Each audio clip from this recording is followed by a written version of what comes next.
ప్రియులారా, బాగున్నారా మీరందరూ? మరొకసారి ఈ సమయము మరి కార్యక్రమంలో కలుసుకోవటానికి మరి దేవుడు మహాకృపను అనుగ్రహించి ఉన్నాడు. ఈ గెత్సెమనే అపోస్తలిక్ ఫెయిత్, గెత్సెమనే ఆశీర్వాదపు కార్యక్రమాలలో మన ప్రభు అయిన యేసుక్రీస్తు వారు ఈ తరుణాన్ని అనుగ్రహించి ఉన్నాడు. ప్రభు మిమ్మల్ని దీవించునుగాక. ఈ వర్తమానము ద్వారా, ఈ కార్యక్రమము ద్వారా దేవుని యొక్క ప్రసన్నత, దేవుని యొక్క ఆశీర్వాదం మీ కుటుంబాల్లోనికి, మీ బిడ్డల మధ్యకు ఆయన నామంలో ప్రవేశింపబడునుగాక. దేవుని వాక్యాన్ని ఈ సమయం మనం ధ్యానించుకుందాం. ఈ దినం ప్రియులారా, కీర్తన గ్రంథము 55వ కీర్తన 22వ వాక్య భాగాన్ని మనం చదువుకున్నప్పుడు, నీ భారము యెహోవా మీద మోపుము, ఆయనే నిన్ను ఆదుకొనును. నీ భారము యెహోవా మీద మోపుము, ఆయనే నిన్ను ఆదుకొనును. ప్రియులారా, నీ భారము యెహోవా మీద మోపుము, ఆయనే నిన్ను ఆదుకొనును. దేవుడు మనలను ఆదుకునేవాడు, దేవుడు మనలను ఆదరించేవాడై ఉన్నాడు. ప్రియులారా, దేవుడు ఆదుకొని ఆదరించే సమయ సందర్భాన్నే అక్కడ దేవుని వాక్యములో మనం చదివినప్పుడు, మనం భారం భరిస్తున్నప్పుడు, భారములో ఉన్నప్పుడు, కృంగి నలిగినప్పుడు మన భారాన్ని ఆయన అంటున్నాడు కదా, దేవుని మీద మోపమంటున్నాడు, ఆయన మీద మోపమంటున్నాడు. మన భారమును ఆయన మీద మోపినట్లయితే ఆయన మనలను ఆదుకునే దేవుడై ఉన్నాడు. ఈ సమయము దేవుని వాక్యాన్ని వింటున్న ప్రియ దేవుని బిడ్డలారా, దేవుడు ఈరోజు మీతో వాక్య భాగములో నుంచి మాట్లాడుతూ ఉన్నారు. అయితే మీరు ఏ భారాన్ని మోస్తున్నారో, ఏ భారము భరిస్తూ ఉన్నారో, ఎలాంటి భారములో మీరు కృంగి ఉన్నారో, ఈ వర్తమానము ద్వారా ఈ సమయము నీ కుటుంబంతో పరిశుద్ధాత్మ దేవుడు వాక్య భాగములో నుంచి మాట్లాడుతూ ఉన్నాడు. నీ భారమును మోసేవారు, నీ భారమును భరించేవారు, నీ భారములో నిన్ను ఆదుకునేవారు ఎవరు లేదని నీవు నిరాశతో కృంగి ఉన్నట్లయితే, సహోదరి సహోదరుడా, మిత్రమా, యవనస్తుడా యవనస్తురాలా, ఈ గెత్సెమనే ఆశీర్వాదపు కార్యక్రమాల ద్వారా ఆత్మదేవుడు మీతో మాట్లాడుతున్నాడు. మీ భారము ఆయన మీద మోపుము, ఆయన మిమ్మలను ఆదుకునే దేవుడై ఉన్నాడు. బైబిల్ గ్రంథములో నుండి 22వ సంకీర్తన 8వ వాక్యాన్ని మనం చదువుకున్నప్పుడు అక్కడ ఈ విధంగా మనము చదువుకుంటామండి. యెహోవా మీద నీ భారము మోపుము, ఆయన వానిని విడిపించినేమో, వాడు ఆయనకు ఇష్టడు కదా, ఆయన వానిని తప్పించునేమోనని అందురు. ఈ 22వ కీర్తన మొదటి భాగము నుండి మనం చదివినప్పుడు ఇది మన ప్రభు అయిన యేసుక్రీస్తు వారి యొక్క శ్రమల ప్రవచనమై ఉన్నది. ఇక్కడ దావీదు ఒక ప్రవక్తగాను క్రీస్తుకు సాదృశ్యముగా మారుతూ ఉన్నాడు. క్రీస్తుకు సాదృశ్యంగా శ్రమల పాలవుతున్నప్పుడు దావీదును గూర్చి ఇతరులు పలుకుతున్న మాటలను ప్రియులారా ఉద్దేశపూర్వకంగా అక్కడ లిఖింపబడుతూ ఉన్నది. అది ఏమై ఉన్నదంటే, వారు అంటున్నారు కదా, ఈ శ్రమలలో, ఈ బాధలలో, ఈ కష్టాలలో అతని భారము దేవుని మీద మోపునట్లయితే అతడు ఆదుకుంటాడేమోనని అందరూ చెప్పుకుంటూ ఉన్నారు. ప్రియులారా, మనం భారం భరించేటప్పుడు, శ్రమలలో మనం ఉన్నప్పుడు, కష్టాలలో కన్నీరు కారుస్తూ ఉన్నప్పుడు ఇతరులు మనల్ని చూచి అవమానపరిచి ఎగతాళి చేసి గేలి చేసేవారే కానీ మనలను ఆదుకునేవారు కాదు. దేవుని వాక్యములో క్రీస్తుని తండ్రి ఆదుకున్నాడు. ఇదిగో దావీదు దేవునికి ఇష్టడు గనుక దావీదునే మరి ప్రభు అయిన యేసుక్రీస్తు వారు ఆదుకొని ఉన్నాడు. ఈరోజున దేవుని వాక్యముల నుంచి శ్రమల పాలై, కష్టాలలో, కరువులలో నిమగ్నమై నలిగి ఉన్న నిన్ను ఆయన ఆదుకుంటానికి ఇష్టపడుతున్నాడు. నీ భారము ఆయన మీద మోపినట్లయితే, నీకున్న సమస్య ఆయనకు తెలియపరిచినట్లయితే ఆయన నిన్ను ఆదుకోవటానికి ఇష్టపడుతున్నాడు. వాక్యములో ఫిలిప్పీయులకు రాసిన పత్రిక 4వ అధ్యాయము, పరిశుద్ధమైన బైబిల్ గ్రంథములో నుండి ఫిలిప్పీయులకు రాసిన పత్రిక 4వ అధ్యాయము 6వ వాక్య భాగములో మనం చదువుకున్నప్పుడు, దేనిని గూర్చియు చింతింపకుడి గాని ప్రతి విషయములోను ప్రార్థనా విజ్ఞాపముల చేత కృతజ్ఞతాపూర్వకంగా మీ విన్నపములు దేవునికి తెలియపరచండి. దేవునికి తెలియపరచండి. దేనిని గూర్చి మీరు చింతించవద్దు, చింతపడవద్దు. ఈరోజు వర్తమానాన్ని వింటున్న మీరు ఏ భారాన్ని గూర్చి చింతపడుతున్నారో, ఏ యొక్క సమస్యను గూర్చి మీరు చింతపడుతున్నారో, ఏ యొక్క సమస్యను గూర్చి ఈ దినము మీరు చింతపడుతున్నారు మీ కుటుంబాల్లో, ఈరోజు దేవుడు వాక్యములో నుంచి ఈ వర్తమానాన్ని వింటున్నా మీతో మాట్లాడుతూ ఉన్నాడు. దేనిని గూర్చి మీరు చింతపడవద్దు. నీ ఇంటి కార్యాలు, నీ ఇంటి ఆశీర్వాదాలు, నీ ఇంటి సమస్యలను గూర్చి ఈరోజు వర్తమానాన్ని వింటున్న నీవు చింతపడుతున్నావేమో, కృంగి ఉన్నావేమో, నలిగి ఉన్నావేమో. సహోదరి సహోదరుడా, ఈరోజు వాక్య భాగంలో నుంచి ఈ గెత్సేమనే ఆశీర్వాదపు కార్యక్రమంలో సూటిగా వర్తమానము ద్వారా ఆత్మదేవుడు మనతో మాట్లాడుతూ ఉన్నాడు. నీవు దేనిని గూర్చి చింతించవద్దు. మీ చింత యావత్తు ఆయన మీద వేయండి, ఆయనకు తెలియపరచండి. నీ భారం ఏమై ఉన్నదో, నువ్వు ఏ భారాన్ని మోస్తూ ఉన్నావో, ఎలాంటి భారాన్ని నువ్వు భరిస్తూ ఉన్నావో ఈరోజు దేవునికి తెలియపరచు. ఈ కార్యక్రమం ద్వారా దేవుడు నీతో మాట్లాడి నిన్ను హెచ్చరించేది ఏమై ఉన్నది అంటే, నీ విషయాలను నీవు ఆయనకు తెలియపరచు. మనుషులకు తెలియపరుస్తున్నావేమో, బంధువులకు తెలియపరుస్తున్నావేమో, ఇదిగో నువ్వు అక్కడికి ఇక్కడికి నిరాశగా నీవు తిరుగుతూ ఉన్నావేమో. నా ప్రియ సహోదరి సహోదరుడా, ఈ దినము నీవు దేవునికి తెలియపరచు. నీ కార్యక్రమం ఏమై ఉన్నదో, నీ అవసరత ఏమై ఉన్నదో, నీ అక్కర ఏమై ఉన్నదో, నువ్వు ఎలాంటి పరిస్థితి ప్రభావాలలో ఉన్నావో, నువ్వు ఎలాగ నలిగి నిరాశగా ఉన్నావో, నీ చింత యావత్తు ఆయన మీద వేయి. నీ భారాన్ని ఆయన మీద మోపు. నీవు ఆయనకు తెలియపరచినట్లయితే ఆయన నీ భారమును మోసేవాడై ఉన్నాడు.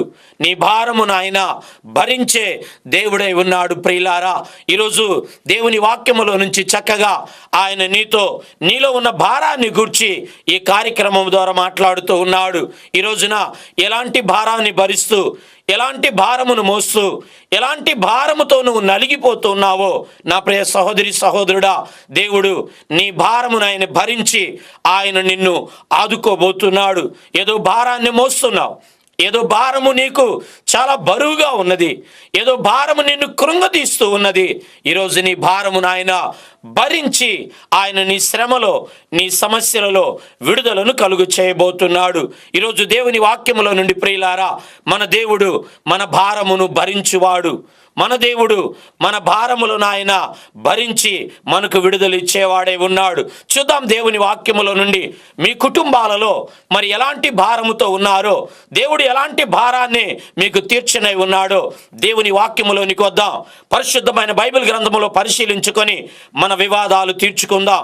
3 భారాలు ఈ రోజున నీ కుటుంబంలో విడుదల కలగబోతూ ఉన్నది. పరిశుద్ధాత్మ దేవుడు వర్తమానము ద్వారా మీతో మాట్లాడుతున్నాడు. 3 భారాలను ఆయన నీ కుటుంబముల నుంచి విడుదలిచ్చి ఆశీర్వదించబోతున్నాడు. నెంబర్ 1, మొట్టమొదటి భారము ఏమై ఉన్నది అంటే, ఆదికాండము 12వ అధ్యాయము 10వ వాక్య భాగములో మనం చదువుకున్నప్పుడు, అప్పుడు ఆ దేశములో కరువు వచ్చెను. ఆ దేశములో కరువు భారముగా ఉన్నందున అబ్రాము ఐగుప్తు దేశములో నివసించుటకు అక్కడికి వెళ్ళెను. ప్రియులారా, అబ్రహాము దేవుడు పిలిచి ఆయన వెళ్ళమనే స్థలాలకు అంతా కూడా ఆయన దేవుని ఆజ్ఞకు లోబడి వెళుతూ ఉన్నాడు. అబ్రహాం అంట 12వ అధ్యాయము 1, 2, 3 వచనాలు దేవుడు పిలిచాడు. ఆ కింద వచనాలు 7, 8 వచనాల్లో దేవునికి లోబడి అబ్రహాము గారు ప్రియులారా బేతేలు హాయి అనే ప్రాంతానికి అతడు వెళ్ళినప్పుడు, గుడారం వేసి నివసిస్తున్నప్పుడు ఆ ప్రాంతములోనంట కరువు భారముగా ఉన్నది. కరువు ప్రియులారా భారముగా ఉన్నందున అబ్రహాము అక్కడ ఆ కరువుని తట్టుకోలేకపోయాడు, ఆ కరువుని అనుభవించలేకపోయాడు. ఆ కరువులో తాను నిలబడలేకపోయినప్పుడు దేవుడు అతన్ని పిలిచి ప్రియులారా ఆ స్థలములో నుండి ఆశీర్వదించడానికి ఇష్టపడుతున్నాడు. మొదటి భారము ఏమై ఉన్నదంటే కరువు భారము. అబ్రహాము వెళ్ళిన స్థలములో అతనికి భారం ఏమై ఉన్నది అంటే కరువు చాలా భారంగా ఉన్నది. ప్రియులారా, దేవుని వాక్యములో మూలవాక్యం 55వ కీర్తన 22లో మనం చదువుకున్నాం కదా, నీ భారము యెహోవా మీద మోపుము, ఆయన నిన్ను ఆదుకొనును. ఏంటి నీ భారము ఈరోజు నీ కుటుంబములో అంటే, చాలా క్రైస్తవ కుటుంబాల్లో, దేవుణ్ణి అంగీకరించిన కుటుంబాల ప్రియులారా పట్టి పీడించే సమస్య ఏమై ఉన్నదంటే కరువు. ఎంత సంపాదించినా, ఎంత కూడబెట్టినా, ఎంత జీతం వచ్చినా అప్పులు తీరలేని కరువు, సమస్యలు తీరలేని కరువు, ఇంటిలో ఎంత ధనం వచ్చినా సమృద్ధి ఆహారము లేని కరువు. ప్రియులారా, బిడ్డలు ఫీజుల్లో, వడ్డీ రుణాల మధ్య, మరి వస్తు వాహనాలు కొనే విషయాలలో అన్నిటిలో కూడా మనము సమృద్ధి లేకుండా కరువులో ఉంటున్నాం. మిత్రమా, ప్రియులారా, నీ ఇంటిలో ఏ కరువు భారంగా ఉన్నదో, ఆహార పదార్థాలు కరువుగా ఉన్నదా, ధనము నీ జీవితంలో కొదువుగా ఉండి కరువుగా ఉన్నదా, వస్త్రము లేకుండా నీవు కరువును భరిస్తూ ఉన్నావా? నీ విషయాల్లో ఈరోజు దేవుడు మాట్లాడుతున్నాడు వాక్య భాగములో నుండి. ఏ కరువు నీ కుటుంబాన్ని పట్టి పీడిస్తుంది, నీ బిడ్డలను పట్టి పీడిస్తుంది? నా ప్రియ సహోదరి సహోదరుడా, ఈ గచ్చమనే ఆశీర్వాదపు కార్యక్రమాలలో పరిశుద్ధాత్మ దేవుడు మీతో మాట్లాడుతూ ఉన్నాడు. మీ కుటుంబంలో ఉన్న కరువును విడుదల ఇవ్వటానికి, మీ గుడారములో ఉన్న కరువును లయపరచటానికి ఈ వర్తమానము ద్వారా ఆత్మదేవుడు మీతో మాట్లాడుతూ ఉన్నాడు కదా. బైబిల్ గ్రంథములో అబ్రహాము వెళ్ళిన స్థలములో, ఆ ప్రాంతములో కరువు అతనికి గొప్ప భారముగా ఉన్నది.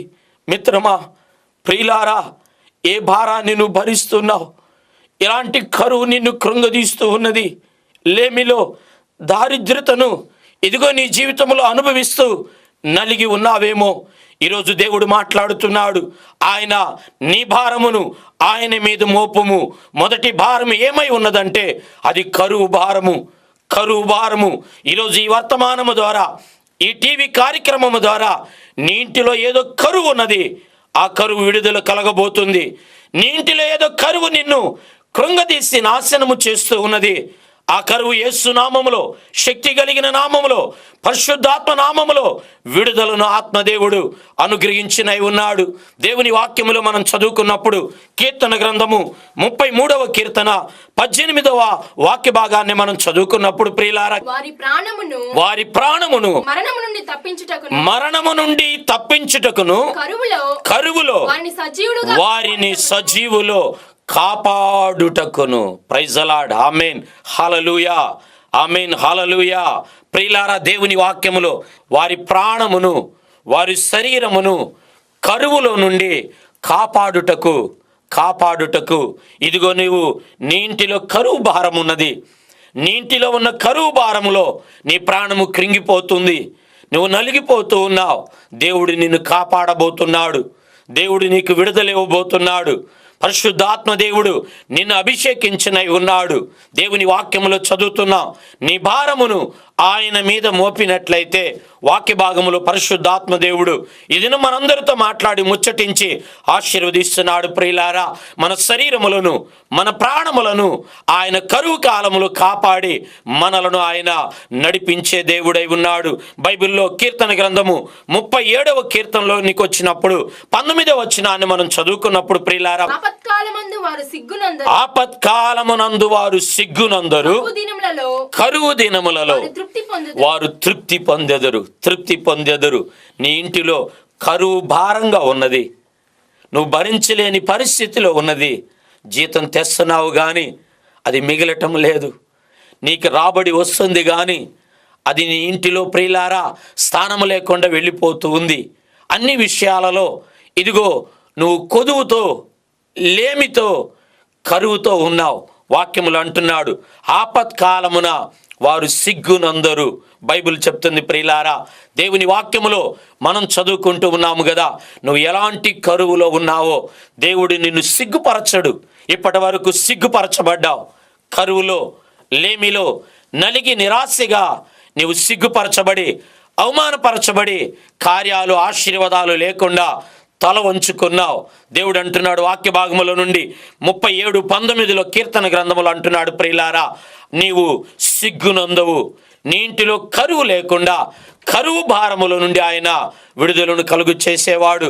చూద్దాం ప్రియులారా, ఆయన రెండవది, నీ భారాన్ని ఆయన మీద మోపినట్లయితే ఆయన నీ భారము ఏమిటి ఆయన విడుదల కలుగు చేసేదంటే, ఒకటి కరువు, రెండవదిగా బైబిల్లో మనం చదువుకున్నప్పుడు పరిశుద్ధమైన బైబిల్ గ్రంథములో నుండి ఏబు గ్రంథము 23వ అధ్యాయములో 2వ వాక్య భాగాన్ని మనం చదువుకుందామండి.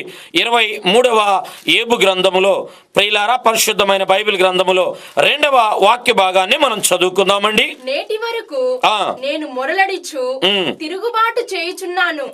నా వ్యాధి నా మూలుగు కంటే భారముగా ఉన్నది. రెండవ భారం ఏమై ఉన్నదంటే, రెండవ భారము నీ ఇంటిలో దేవుడు విడుదలిచ్చి తొలగించేది ఏమై ఉన్నదంటే వ్యాధి భారం. వ్యాధి భారం, ఒకటి కరువు భారం. ప్రియులారా, సమృద్ధి లేదు, ఆశీర్వాదము నిలబడటం లేదు, వచ్చిన ధనము వచ్చిన దారి వెళ్ళిపోతుంది. రెండవ భారం ప్రియులారా, దేవుని వాక్యములో వ్యాధి భారం. వ్యాధి భారం అనగా బలహీనత, రోగము. ఏ రోగముతో, ఏ బలహీనతతో, ఏ వ్యాధితో నలిగి ఉన్నావో, శరీరం అన్న తర్వాత వ్యాధి, బలహీనతలు, రోగాలు వస్తాయి. దేవుని వాక్యములో ప్రియులారా, ప్రవక్తలైన వారు వ్యాధి, రోగాలు, బలహీనతలను వారు భరించారు. అయితే దేవుడు వారి వ్యాధి భారము నుండి, వారి బలహీనతల్లో నుండి, వారి రోగములో నుండి ఆయన వారికి స్వస్థపరిచాడు, వారికి విడుదలిచ్చాడు. దేవుడు స్వస్థపరిచేవాడు. ఈ వర్తమానాన్ని వింటున్న నీవు, నీ ఇంటిలో నువ్వు నలిగి కుమిలిపోతున్న వ్యాధితో, రోగముతో, బలహీనతతో ఈ గచ్చమనే ఆశీర్వాదపు కార్యక్రమాలలో విశ్వాసముంచు. ఈ టీవీ కార్యక్రమము ద్వారా నీ వ్యాధి విడుదల కలుగుతుంది. నీ శరీరములో, నీ ఇంటిలో ఉన్న బలహీనత యేసు శక్తి కలిగిన పరిశుద్ధ నామములో ఆయన స్వస్థపరుస్తాడు.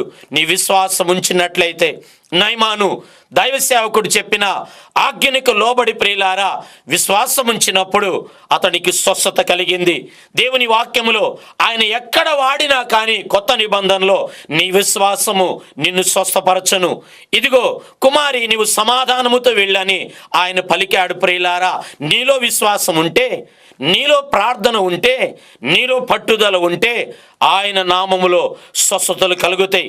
స్వస్థత లేదు, కార్యాలు లేవు అని సంఘాలు మారుతూ ప్రియులారా కొండలకి, అక్కడికి, ఇక్కడికి, కోనలకి, ఆ కూటాలు, ఈ కూటాలకని మీరు తిరిగి వెళుతూ ఉన్నట్లయితే మీకు స్వస్థత కలగదండి, ఆశీర్వాదం కలగదు. ప్రియులారా, నీవున్న సంఘములో, నీవున్న ఇంటిలో, నీవు అంగీకరించిన దేవుని సన్నిధిలో నీ విశ్వాసం ఉంచు, నమ్మిక ఉంచు. ఈ వర్తమానము ద్వారా ప్రభు నీతో మాట్లాడుతున్నాడు.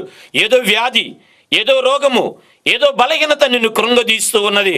ఈరోజు విశ్వాసం ఉంచు, నమ్మిక ఉంచు ప్రియులారా, నీకు స్వస్థత కలుగుతుంది. బైబిల్లో మనం చూస్తున్నాము కదా, ఆయన రెండవ భారము మన జీవితాలు విడుదల కలుగు చేసేది ఏమిటంటే వ్యాధి భారము. ఏ వ్యాధితో ఉన్నా, ఏ బలహీనతతో ఉన్నా, నీ కుటుంబం ప్రియులారా హాస్పిటల్కు తిరగలేకపోతున్నారా? వస్తున్న ధనాన్ని ఖర్చు పెడుతూ మీ జీవితంలో ఏమీ మిగలలేని పరిస్థితిలో ఉన్నారా? మీ శరీరములో మరి కొంచెమైనా స్వస్థత లేదా? యెషయా గ్రంథకర్త అంటాడు దేవుని వాక్యములో 1వ అధ్యాయము 5-6 వచనాలలో, శిరస్సు నుంచి అరికాలు వరకంట కొంచెము కూడా ఏమీ లేదంటే స్వస్థత లేదు, స్వస్థత లేదు. నడినెత్తి వరకు ప్రియులారా పచ్చి పుండుల చేత మానవుడు ఏమవుతున్నాడంటే బలహీనంగా ఉన్నాడు. శారీరకమైన బలహీనతే కాదు కానీ హృదయానికి కూడా పడి పీడించే బలహీనత ఏమై ఉన్నదంటే ప్రియులారా పాపమనే బలహీనత. ఈ పాపమనే బలహీనతను ఒప్పుకున్నట్లయితే, నీ హృదయంలో నుండి పాపాన్ని నువ్వు కప్పుకోకుండా పశ్చాత్తాపడి ప్రభువుని అంగీకరించి విడిచిపెట్టినట్లయితే, ఎప్పుడు పాపాన్ని విడుస్తావో, పాపమునకు దూరంగా ఉంటావో, పాపము చెయ్యవో, అప్పుడు నీ జీవితంలోనికి వ్యాధిలో విడుదల కలుగుతుంది, స్వస్థత నీకు కలుగుతుంది. ప్రియులారా, ఆరోగ్యాన్ని ఆత్మదేవుడు అనుగ్రహిస్తాడు. ఈ కార్యక్రమం ద్వారా నీ ఇంటిలోనికి స్వస్థత వస్తుంది, నీ ఇంటిలోనికి ఆరోగ్యం వస్తుంది, నీ శరీర వ్యాధిలో విడుదల కలుగుతుంది. ఇప్పుడే శిరస్సు నుంచి అరికాల వరకు నీ శరీరము తాకబడుతుంది.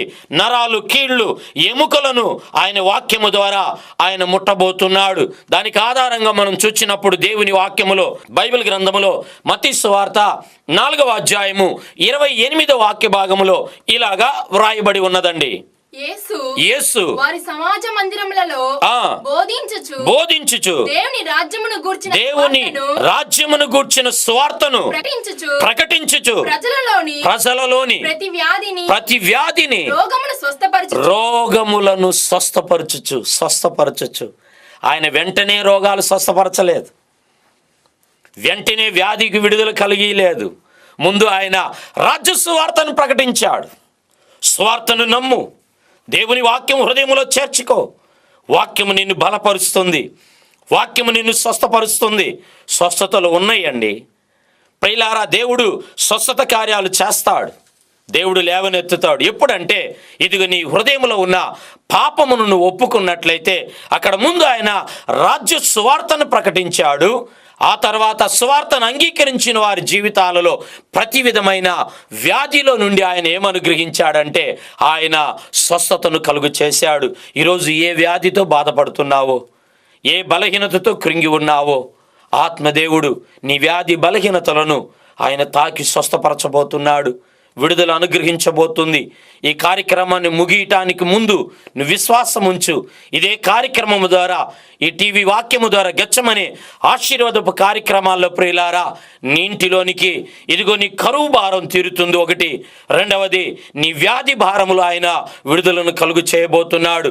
మూడవదిగా మనం దేవుని వాక్యంలో చదువుకున్నప్పుడు, మూడవదిగా ప్రియులారా నీ భారమును ఆయన మీద మోపినప్పుడు, నిర్గమాకాండము 1వ అధ్యాయము 11వ వాక్యాన్ని మనం చదివినప్పుడు, కాబట్టి వారి మీద పెట్టిన భారములలో వారిని శ్రమ పెట్టుటకు. ప్రియులారా అక్కడ మీరు చదువుకోండి. 11వ అధ్యాయము 1, 11, 2, 11, 3వ అధ్యాయం మొత్తం మనం చదివినప్పుడు ఇశ్రాయేలీల మీద ఏ భారం ఉన్నదంటే, వారు ఏ భారాన్ని మోస్తూ ఉన్నారంటే వారు శ్రమల భారమును మోస్తున్నారు. వారు శ్రమల భారం. మూడవది, దేవుడు నీ కుటుంబములో, నీ ఇంటిలో, నీ గుడారములో నీ భారం ప్రియులారా దేవుని మీద మోపినట్లయితే ఆయన శ్రమల భారములో విడుదల ఇవ్వబోతున్నారు. నువ్వు భారముతో శ్రమలు అనుభవిస్తున్నావు, భార్య భర్తలు మీరు శ్రమలు అనుభవిస్తున్నారు, మీ కుటుంబం శ్రమలు అనుభవిస్తున్నారు. నాతోటి దైవ సేవకుడా, సేవకురాలా, నువ్వు ఏ విషయంలో భారాన్ని, శ్రమను నువ్వు అనుభవిస్తూ ఉన్నావో, ఆత్మల పట్ల భారం కలిగి ఉన్నావు. అపోస్తలుడైన పౌలు అంటున్నాడు, నా మీద రాజ్య సువార్త భారము మోపబడి ఉన్నది అంటున్నాడు. ఒకవేళ నాతోటి దైవ సేవకులైన మీతో నేను దైవ సేవకుడిగా చెప్పే వాగ్దానపు వాక్యము ఏమై ఉన్నది అంటే, మిత్రమా ప్రియులారా, ఇదిగో మీ భారము దేవుని మీద మోపండి. మీరు ఎలాంటి శ్రమలో ఉన్నా ఆయన మీ శ్రమలో విడుదలను అనుగ్రహించబోతున్నాడు. మీ శ్రమలో ఆయన బలమైన కార్యాలు చేయబోతున్నాడు. మీ శ్రమలో ఆయన అద్భుతాన్ని చేయబోతున్నాడు. ఏమంటున్నాడు? శోధింపబడిన తర్వాత నేను సువర్ణముగా మారెదను. కాబట్టి ప్రియులారా, మిత్రమా, మీతో ఆత్మదేవుడు మాట్లాడుతున్నాడు. బైబిల్లో మూలవాక్యము కీర్తన 55 కీర్తన 22లో నీ భారము యెహోవా మీద మోపుము. మీరు ఎలాంటి భారముతో ఉన్నా, ఎలాంటి సమస్యలతో ఉన్నా దేవుని మీద మోపండి, ఆయన మిమ్మల్ని ఆదుకుంటాడు. ఆయన ఆదుకునే భారం ఏమై ఉన్నదంటే 3 భారాలు. ఒకటి, కరువు భారములో విడుదల. రెండవది, వ్యాధి భారములో విడుదల. రెండవది, నీ శ్రమల భారములో విడుదల అనుగ్రహించినై ఉన్నాడు. విశ్వాసం ఉంచండి. వర్తమానము ద్వారా దేవుడు ఇదిగో ఈ వాక్యములో ఉన్న 3 ఆశీర్వాదాలను మీ జీవితాలు అనుగ్రహించి ఆయన ఆశీర్వదించునుగాక. ప్రార్థన చేసుకుందాము. వచ్చే వారం ఇదే కార్యక్రమాన్ని ఇదే ఛానల్లో మనం కలుసుకుందాము. ఉన్న స్థలంలో కళ్ళు మూసుకున్నట్లయితే ప్రార్థన చేసుకుందాం. ప్రియులారా, మీ నిమిత్తం ప్రార్థన చేయబోతున్నాను. ఈ 3 భారాలను ఆత్మదేవుడు విడుదల అనుగ్రహించినై ఉన్నాడు. పరిశుద్ధుడా, మీకు వందనాలు. కృపగలిగిన దేవా, స్తోత్రాలు. నీ ప్రియులు ఈ కార్యక్రమాన్ని విన్నారు. వర్తమానం ప్రభువా, వారు ఏ భారములో ఉన్నారో వారి భారం నీ మీద మోపుతుండగా ఈరోజు 3 భారాలు విడుదల కలుగు చేస్తానన్నావు. నీ బిడ్డలకు విడుదల ప్రభువా, ఆశీర్వది తండ్రి. ఈ 3 ఆశీర్వాదాలను అనుగ్రహించి మేలులతో నింపి నడిపించమని యేసు నామమున ప్రార్థిస్తున్నాము తండ్రి. ఆమెన్.